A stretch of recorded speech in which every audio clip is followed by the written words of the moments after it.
Ahora, chicos, la aorta, como sabemos, es la arteria más grande del cuerpo. Es un conducto, es una especie de un tubo, ¿no? Que va a nacer o va a salir del ventrículo izquierdo para llevar toda la sangre a la circulación sistémica. Entonces, esta aorta, esta arteria grande, va a recibir toda la fuerza todo el impulso de lo que es el ventrículo izquierdo. El ventrículo izquierdo en la sístole hace una contracción muy fuerte, entonces la aorta recibe esta fuerza, tiene que recibir este estrés de cizallamiento para poder conducir la sangre a toda la circulación sistémica. La aorta va a tener diferentes porciones, ¿no? La aorta torácica, el callado, la aorta ascendente y descendente, la aorta abdominal. Entonces, hacia el nacimiento, la aorta mide unos 3 centímetros. Estamos hablando de un adulto promedio. La aorta torácica, 2.5 centímetros, y ya hacia la aorta abdominal, 1.5 a 2 centímetros. Como todas las arterias, está formada por 3 capas: la íntima, la media y la adventicia. La media es la capa muscular y la adventicia es la capa de afuera, ¿no? La capa que recubre la arteria, donde están lo que son los vasa vasorum, o sea, los vasos pequeños, están también los nervios, ¿no? Los nervios musculares. La aorta tiene función de conducción, como les vuelvo a repetir, también tiene una función amortiguadora, tiene que soportar esa fuerza de contracción del ventrículo, amortigua la fuerza. Por tanto, está predispuesta a un trauma mecánico por esta fuerza de contracción, está predispuesta a la ruptura también por esta fuerza, ¿no? Se puede dilatar, producir aneurismas y romperse. Básicamente está formado, como todas las arterias, tiene elastina y colágeno. Entonces, miren acá la aorta, esta es la íntima. En la íntima tenemos la túnica interna, tenemos el endotelio. La capa media, como vemos acá, es la capa muscular. Y la adventicia es la capa externa. Como hemos dicho, tiene función amortiguadora. Entonces, esta arteria puede llegar a dilatarse, puede producirnos aneurismas aórticos. Los aneurismas aórticos pueden ser aneurismas verdaderos si es que se dilata las 3 capas, ¿no? Si es el endotelio, la muscular y la adventicia. Si solo se dilata 2 capas, es decir, el endotelio y la muscular, pero la adventicia está completa, es un pseudoaneurisma. También, como vemos acá, ¿no? Un pseudoaneurisma. También se puede clasificar de acuerdo a la forma: el aneurisma saccular, como ven acá, ¿no? Y el aneurisma fusiforme. Otra clasificación es de acuerdo a la ubicación, ¿no? Puede ser un aneurisma de aorta torácico o abdominal, ¿no? En cuanto a la etiología, lo más frecuente, como ya sabemos, es la aterosclerosis, ¿no? Lo más frecuente, porque es la enfermedad pues, la que tiene mayor prevalencia, la que va también con estas alteraciones a nivel de todas las arterias. Entonces, lo más frecuente es que sea degenerativo y la causa la aterosclerosis. Ya cuando hablamos de aterosclerosis, ya hemos hablado de la disfunción endotelial, de todo lo que pasa en la aterosclerosis. Entonces, hay algunas también que se pueden presentar como parte de todo un síndrome, como el síndrome de Marfan, ¿no? Donde eso es una patología genética, donde podemos ver que hay degeneración de la capa media. Entonces, eso nos produce los aneurismas en lo que es el síndrome de Marfan. Antiguamente también había aneurismas que se producían por infecciones, como por ejemplo por la sífilis.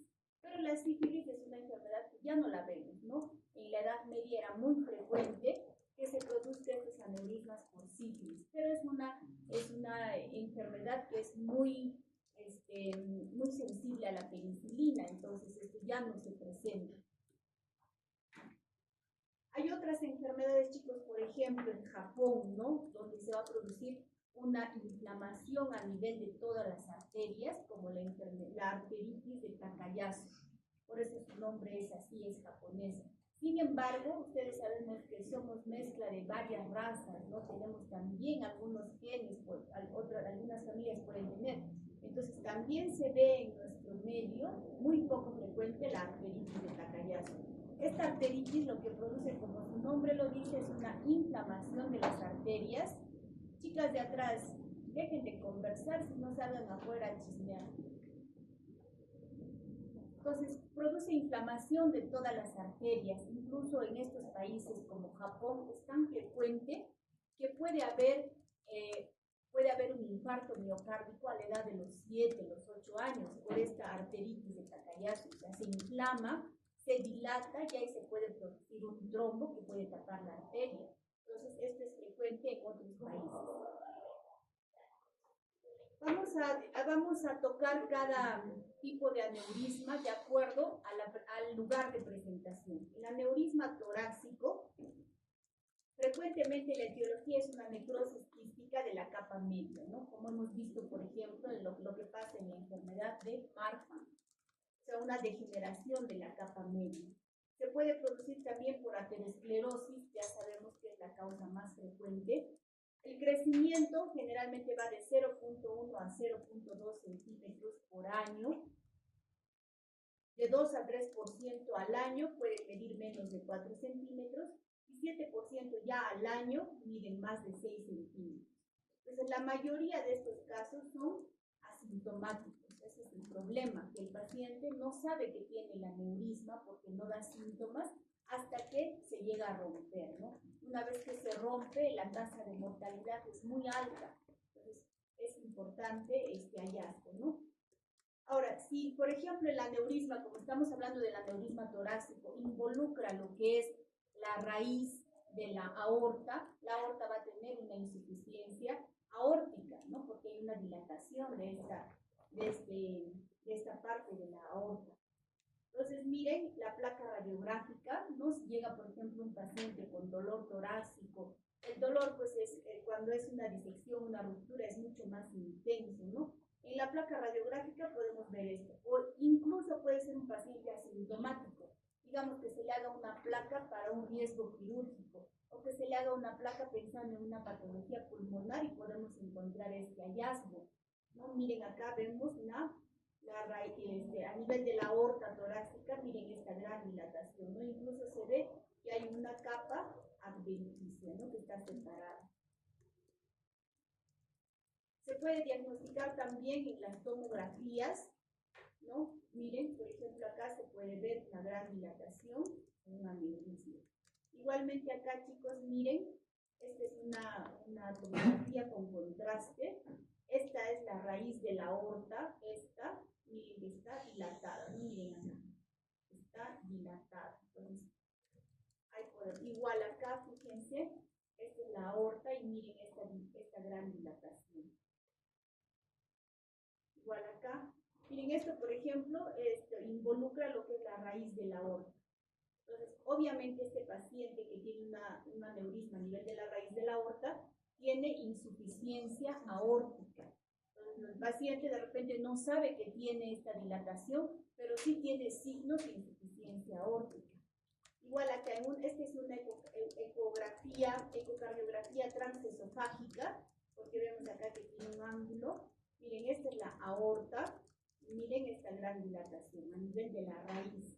Ese paciente tiene signos de insuficiencia aórtica. Igual acá, fíjense esta imagen de la aorta, miren esta dilatación.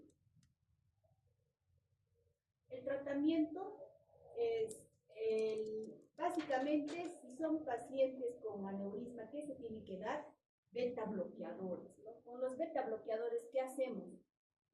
Estamos hablando de una porción de la aorta que está dilatada. Entonces, no queremos que ese ventrículo haga una gran fuerza de contracción. ¿Por qué? Porque esta fuerza va a ir que se vaya dilatando cada vez más. Con los beta bloqueadores hacemos que disminuya esa fuerza de contracción y también disminuye la frecuencia cardíaca. Entonces ya no es, digamos, un latido de 90 por minuto, sino será 60, 50 por minuto. Entonces va a haber menos estrés de cizallamiento, va a haber menos fuerza que golpee la aorta.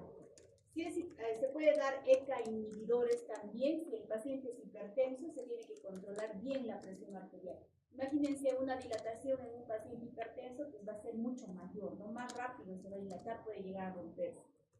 El tratamiento quirúrgico es cuando el paciente tiene síntomas, ¿no? Si el paciente tiene, por ejemplo, ya dolor torácico, si tiene síntomas de insuficiencia aórtica, tiene que ser tratado quirúrgicamente. Ahora, si no tiene síntomas, pero va de 5.5 a 6 centímetros, también necesita tratamiento quirúrgico. O si el crecimiento es de 1 centímetro por año, también necesita tratamiento quirúrgico. Entonces, si el paciente además tiene el síndrome de Marfan, ya sabemos que es una enfermedad genética donde hay una degeneración de la capa media de la aorta. Si este paciente tiene síndrome de Marfan, ya tiene esta dilatación de la aorta. Si es 5 centímetros, ya tiene que ser operado.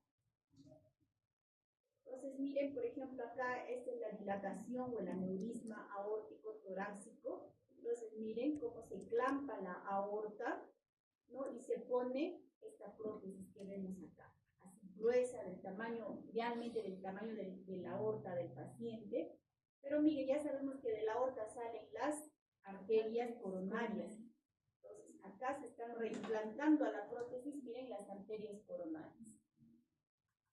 No queda como nuevo, miren, bonito, pero es una cirugía de alto riesgo, ¿no? Miren, esta es la prótesis, ¿no? De acuerdo al tamaño de la aorta del paciente. Ahora, esto es el aneurisma aórtico torácico. El aneurisma abdominal es más frecuente en varones que en mujeres. La incidencia aumenta con la edad, ¿no? Todas estas enfermedades aumentan con la edad porque la principal etiología es la aterosclerosis. 90% el tamaño es mayor a 4 centímetros y están asociados con la aterosclerosis. El pronóstico está relacionado al tamaño del aneurisma, a la enfermedad coronaria y cerebrovascular concomitante. ¿Qué quiere decir? Si hay un proceso de aterosclerosis que está produciendo esta aneurisma a nivel de la aorta abdominal, ya sabemos que el endotelio es uno solo desde la cabeza hasta los pies.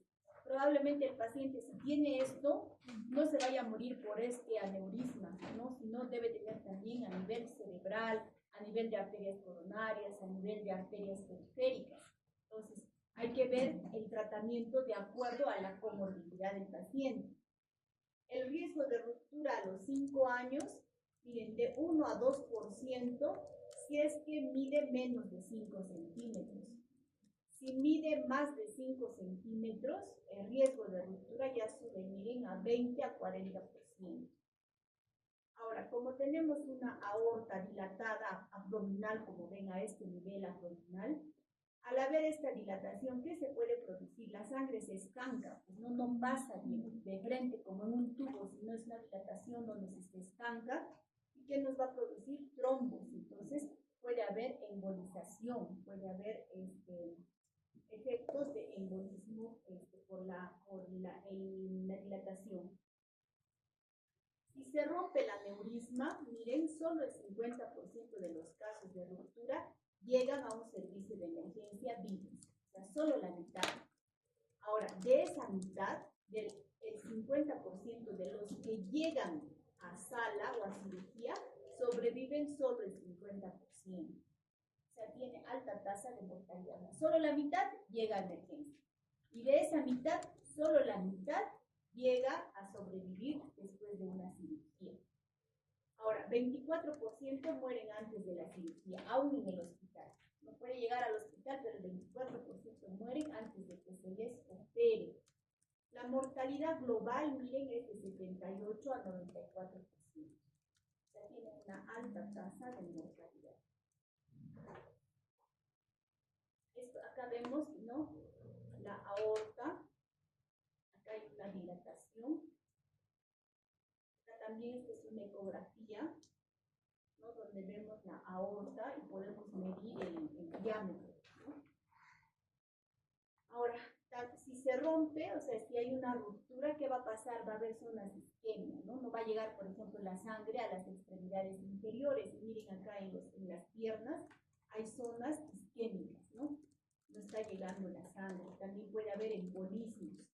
Entonces, miren, esta es la aorta abdominal, miren acá la gran dilatación. Igual acá, miren, estos son los riñones, las arterias renales, 1 y 2, la aorta, y miren, debajo de las arterias renales es donde más frecuentemente se dilata. Miren acá. ¿No? Este es el aneurisma abdominal. El tratamiento es quirúrgico si el crecimiento es rápido o si hay síntomas. Si son asintomáticos, miren, y miden más de 5.5 centímetros, tiene que ser tratamiento quirúrgico. Si mide menos de 5 centímetros, hay que hacer seguimiento. ¿Cómo hacemos seguimiento en el aneurisma abdominal? Por ecografía. Entonces, fíjense acá, esta es la aorta abdominal. Miren, debajo de las arterias renales está la dilatación. Entonces, ¿qué se hace? Se clampa, ¿no? Se clampa la aorta, como vemos acá. Y miren, se pone la prótesis, es una endoprótesis, ¿no? Se pone la prótesis y se vuelve a suturar, ¿no? También se puede poner como un stent, pero más grande, ¿no? Más grueso, si es que tiene esa denominación, como acá, ¿no? Dentro de la aorta. Miren, esta es la dilatación y acá se está colocando es como un stent, pero de este grosor, es un stent grueso. Las endoprótesis aórticas. Miren, esta es la dilatación. Las endoprótesis, chicos, todo lo que es menos invasivo tiene menos tiempo de hospitalización, menos tiempo menos porcentaje de complicaciones. Entonces, miren, si hay una endoprótesis, la mortalidad es menos del 1%. Ahora, en lo que es tiempo de hospitalización, una cirugía abierta, así como hemos visto que clampan y ponen la prótesis, hasta 7 días, y si es endoprótesis, 2 días. 2 días y se va a la casa. Entonces, miren acá, esta es la dilatación, y miren al ponerle la endoprótesis por dentro, ¿no? O sea, como un stent grueso de la endoprótesis. Ponen y vuelve, lo suturan al tamaño de la aorta normal. Entonces, eso con respecto a lo que son aneurismas, lo que son las dilataciones de la aorta. Otra patología de la aorta es la disección aórtica, o sea, la ruptura de las capas de la aorta. Entonces, cuando hablamos de esa ruptura, hablamos de disección aórtica. La disección aórtica, chicos, también tiene una alta tasa de mortalidad. El dolor del paciente es diferente al infarto. El infarto, si bien es cierto, duele, el paciente puede tolerar ese dolor. En cambio, el dolor de disección aórtica es un dolor de tipo lancinante. ¿Qué quiere decir? Que el paciente nos va a referir como que lo hubieran desde el inicio. O sea, no es que duele un poquito y luego aumenta, sino desde el inicio siente como que con un cuchillo le hubieran partido el pecho. Entonces, este paciente tiene tanto dolor, no tiene posición antálgica, no es un paciente que va a estar sentado esperando la consulta, sino que está desesperado porque lo atiendan ya, ¿no? Porque el dolor es mucho más intenso que un infarto, más intenso que cualquier otra patología torácica, ¿no? El dolor de la disección aórtica. Entonces, miren, esta es la aorta, el callado de la aorta torácica, la aorta abdominal. Entonces, recordemos las capas, tenemos la capa, la íntima, la media y la adventicia, ¿no? La íntima es la de adentro, la media, la muscular, y la adventicia es la externa, la que cubre la aorta. ¿Qué quiere decir cuando hablamos de disección? Quiere decir que se ha roto, ¿no? Se rompe. También la etiología más frecuente es la aterosclerosis. O sea, ya no es una arteria elástica, así como la de ustedes, bebés. Tienen sus arterias elásticas, limpias, ¿no? Pero ¿qué pasa cuando van pasando los años y tenemos malos hábitos de vida, somos sedentarios?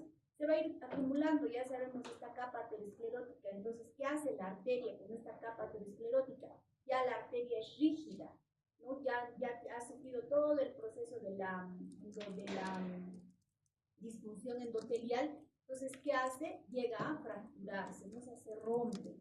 Entonces, como vemos acá, se produce esta ruptura puede ser de la íntima y de la media. Entonces, se rompen estas dos capas y miren, la sangre sale hacia una luz falsa entre la media, que es la muscular, y la adventicia. Entonces la sangre, en vez de estar dentro de la aorta, sale la sangre entre la muscular y la adventicia y va creando una luz falsa. Esa misma sangre es la que va disecando poco a poco la aorta. Entonces, miren, va haciendo esta sangre, va disecando, así como acá, miren.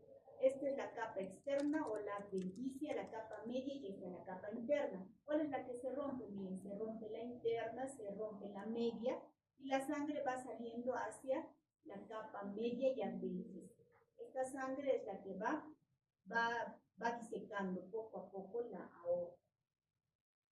Igual acá, fíjense, la luz de la aorta, la capa íntima y la media, ¿no? Otra patología que también se puede producir es el hematoma aórtico. Miren, este hematoma, como su nombre lo dice, no es una especie de trombo que se puede producir entre la capa media y la íntima. Entonces acá, por ejemplo, tenemos imágenes, miren, esta es la luz de la aorta, esta es la placa aterosclerótica que ha hecho que el endotelio se vuelva rígido, la arteria, entonces se rompe y la sangre pasa a una luz falsa, que puede producir también úlceras. Todo esto tiene origen en lo que es la aterosclerosis. Entonces acá, por ejemplo, tenemos la aorta y miren esto que nos señala la flecha, es una luz falsa. Acá, fíjense, ¿no? Se puede llegar a romper, se hace rígida y se rompe. ¿Qué vamos a encontrar? Vamos a encontrar una arteria, pues ya con otra estructura, ¿no? Con estas capas de aterosclerosis. La disección aórtica, chicos, puede ser ascendente o puede ser descendente. Hay dos tipos de clasificaciones. La clasificación de Backey y la clasificación de Stanford. En la de Backey se clasificaba en tres, ¿no? Una era 1A, miren, abarca lo que es la ascendente y también la descendente. La 2A solo la ascendente y la 3 solamente la descendente, ¿no? Pero esa clasificación ya no se usa.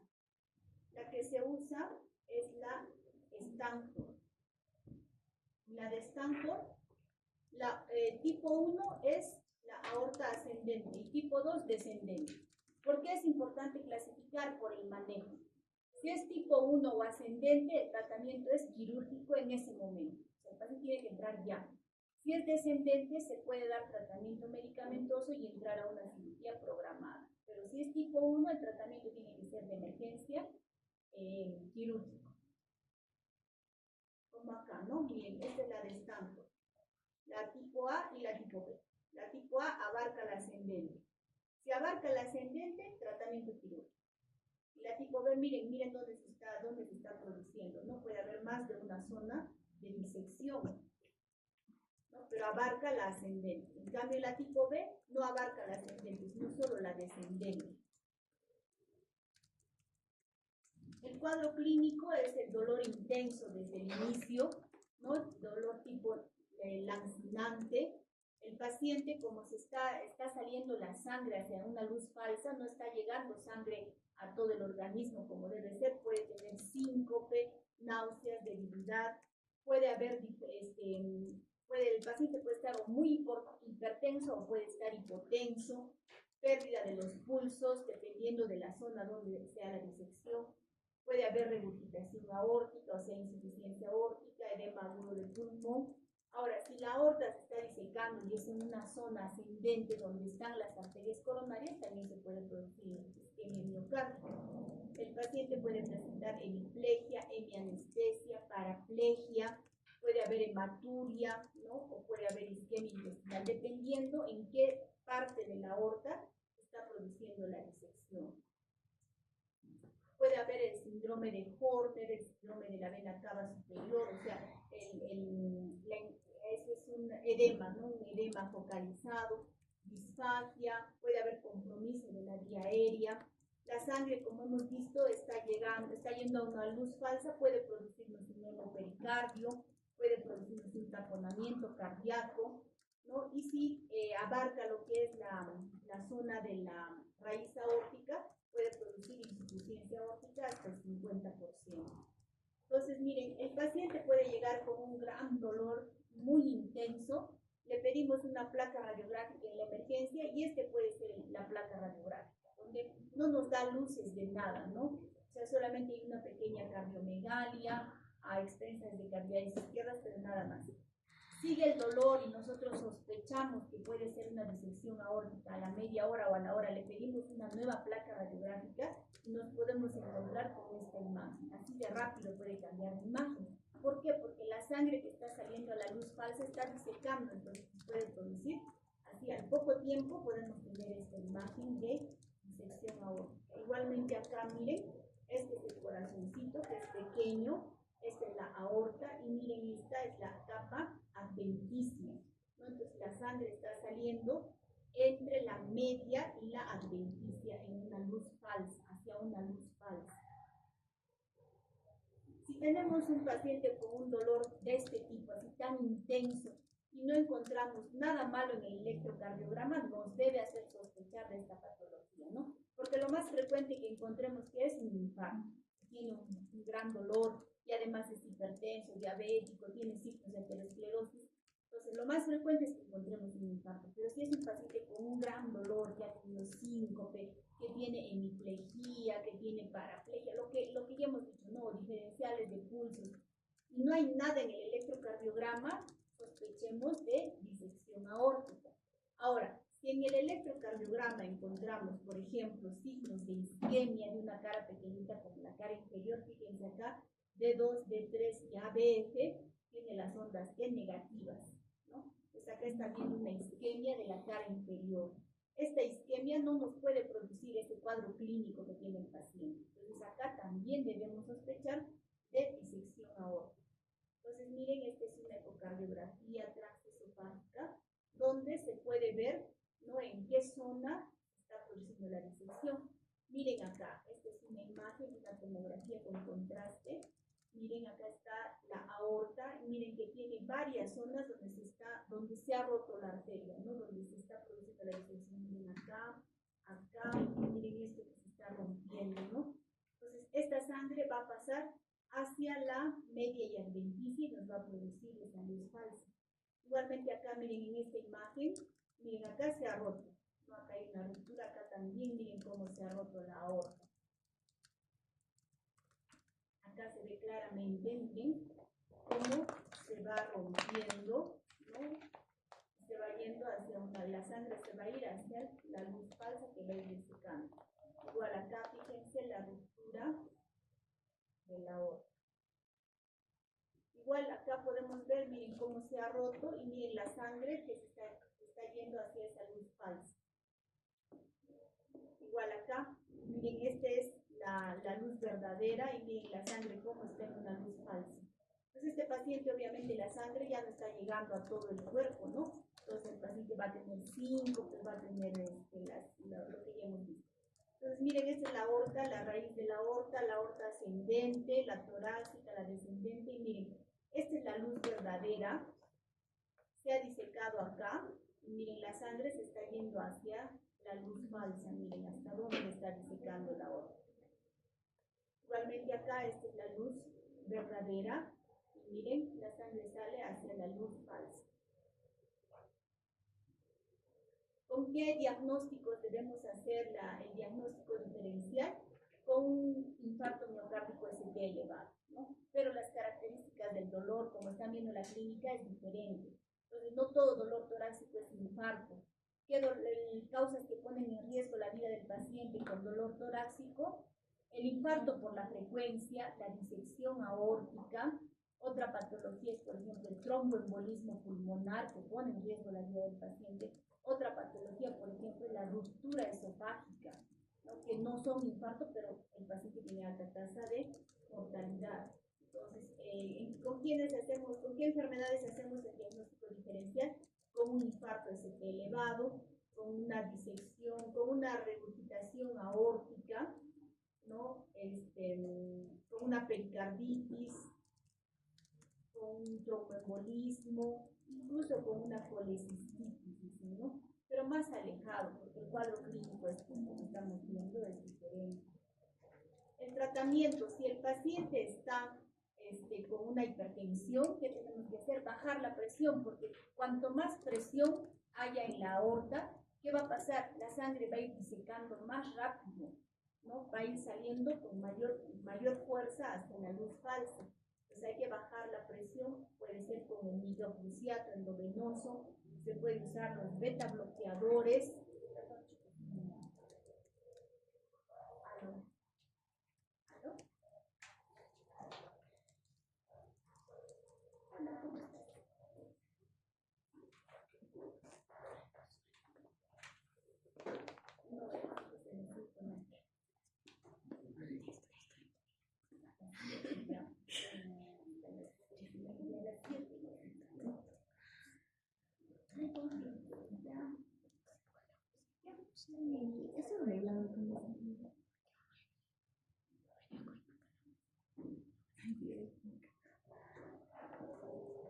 Calcio antagonistas, ECA inhibidores endovenosos, por ejemplo. Cuando hablamos de ECA inhibidores, ¿qué son los ECA inhibidores? Los YECA, ¿no? Por ejemplo, el captopril, enalapril. Tenemos el enalapril endovenoso, que se puede usar, ¿no? Lo que es el enalaprilato. Entonces, eso se puede usar. No se debe dar en estos casos vasodilatadores. Si le damos un vasodilatador, ¿qué va a pasar? Se dilata el vaso y mayor cantidad de sangre va a salir a la luz falsa. Está contraindicado lo que son los vasodilatadores. El tratamiento, ya hemos dicho, si es de la clasificación Stanford tipo A, quirúrgico. Si es tipo B, puede ser medicamentoso y luego siempre va a necesitar el quirúrgico.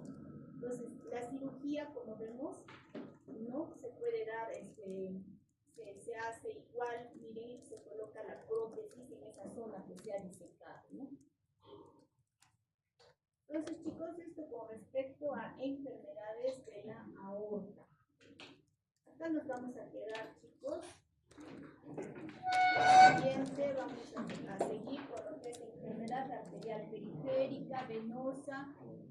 Para este examen van a dar también tromboembolismo pulmonar, van a dar cardiopatías congénitas, cianóticas y las arritmias, ¿no? Las más frecuentes, las más fáciles de diagnosticar. Chicos, ¿no tienes la